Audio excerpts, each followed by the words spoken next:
Rajanna kick out ಬೆನ್ನಲ್ಲೇ ಗರಿಗೆದರಿದ ರಾಜಕೀಯ ಬೆಳವಣಿಗೆ. ದಲಿತ ಸಮುದಾಯದ ನಾಯಕರಿಂದ ಹೈ ವೋಲ್ಟೇಜ್ ಮೀಟಿಂಗ್ ನಡೀತಾ ಇದೆ. ಪರಮೇಶ್ವರ್ ಅವರ ಮನೆಯಲ್ಲಿ ಸಭೆ ಸೇರೋದಕ್ಕೆ ಸಚಿವರು ಬಿಗ್ ಪ್ಲಾನ್ ಮಾಡಿದ್ದಾರೆ. ರಾಜಕೀಯ ಬೆಳವಣಿಗೆ ಗರಿಗೆದರಿದೆ. ದಲಿತ ಸಮುದಾಯದ ನಾಯಕರಿಂದ ಹೈ ವೋಲ್ಟೇಜ್ ಮೀಟಿಂಗ್.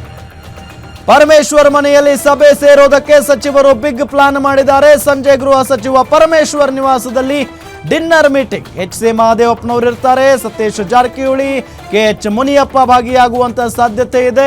ಕಳೆದ ಬಾರಿ ಕೂಡ ಪರಮೇಶ್ವರ್ ನಿವಾಸದಲ್ಲಿ ದಲಿತ ನಾಯಕರು ಸಭೆ ಸೇರಿದ್ರು.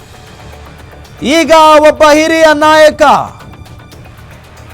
ರಾಜಣ್ಣ ಅವರನ್ನ ಕಿಕ್ಔಟ್ ಮಾಡಿದ ಬೆನ್ನಲ್ಲೇ ಹೈ ವೋಲ್ಟೇಜ್ ಮೀಟಿಂಗ್ ನಡೆಯಲಿದೆ ಪರಮೇಶ್ವರ್ ಅವರ ನಿವಾಸದಲ್ಲಿ.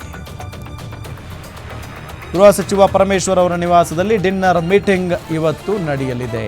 ಎಚ್.ಸಿ. ಮಹದೇವಪ್ಪನವರು ಇರ್ತಾರಂತೆ. ಸತೀಶ್ ಜಾರಕಿಹೊಳಿ ಅವರು, ಕೆ.ಎಚ್. ಮುನಿಯಪ್ಪನವರು ಭಾಗಿಯಾಗುವಂತ ಸಾಧ್ಯತೆ ಇದೆ. ಕಳೆದ ಬಾರಿ ಕೂಡ ಪರಮೇಶ್ವರ್ ನಿವಾಸದಲ್ಲಿ ದಲಿತ ನಾಯಕರೆಲ್ಲ ಸಭೆ ಸೇರಿದ್ರು.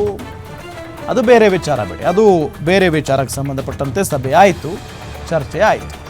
ಆದರೆ ಇಲ್ಲಿ ಕೆ.ಎನ್. ರಾಜಣ್ಣ ಅನ್ನೋ ಘಟಾನುಘಟಿ ನಾಯಕನೋರ್ವನನ್ನು ಉಚ್ಚಾಟನೆ ಮಾಡಿದ ನಂತರ ಈಗ ದಲಿತ ಸಚಿವರೆಲ್ಲ ಒಂದು ಕಡೆ ಸೇರೋದಕ್ಕೆ ನಿರ್ಧಾರ ಮಾಡಿದ್ದಾರೆ ಅಂತ ಅಂದರೆ ಸಹಜವಾಗಿ ಏನೋ ಗಂಭೀರವಾದಂಥ ಚರ್ಚೆಗಳಾಗ್ತವೆ. ಒಂದು ಕಡೆ ಈಗ ಎಸ್.ಟಿ. ಶಾಸಕರೆಲ್ಲ ಅವರ ಸಮುದಾಯದ ಅಥವಾ ಎಸ್.ಟಿ. ಸಮುದಾಯದ ನಾಯಕರಿಂದ ತೆರವಾಗಿರುವಂಥ ಖಾತೆಗಳಿದಾವಲ್ಲ, ಸ್ಥಾನಗಳಿದಾವಲ್ಲ, ಅದಕ್ಕೆ ನಮ್ಮ ಸಮುದಾಯದ ನಾಯಕರಿಗೇನೆ, ಶಾಸಕರಿಗೇನೆ ಅವಕಾಶ ಮಾಡಿಕೊಡಬೇಕು ಅಂತ ಹೇಳಿ ದುಂಬಾಲು ಬಿದ್ದು ಬಿಟ್ಟಿದ್ದಾರೆ ಮುಖ್ಯಮಂತ್ರಿಗಳಿಗೆ. ಇದೆಲ್ಲದರ ನಡುವೆ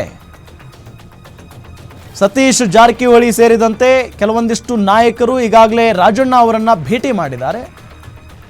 ಪ್ಯಾಲೇಸ್ ರೋಡ್ನಲ್ಲಿರುವಂಥ ರಾಜಣ್ಣ ಅವರ ನಿವಾಸಕ್ಕೆ ಹೋಗಿ ರಾಜಣ್ಣ ಅವರನ್ನು ಭೇಟಿ ಮಾಡಿ ಅವರಿಗೆ ಸಮಾಧಾನ ಮಾಡಿ ಧೈರ್ಯ ತುಂಬುವಂಥ ಕೆಲಸ ಮಾಡಿದ್ದಾರೆ. ಇದರ ಜೊತೆಗೆ ಈಗ ಪರಮೇಶ್ವರ್ ಅವರ ನಿವಾಸದಲ್ಲಿ ದಲಿತ ಸಚಿವರೆಲ್ಲ ಡಿನ್ನರ್ ನೆಪದಲ್ಲಿ ಒಂದು ಮೀಟಿಂಗ್ ಕರೆದಿದ್ದಾರೆ ಅನ್ನೋ ಮಾತು ಕೇಳಿ ಬರ್ತಾ ಇದೆ.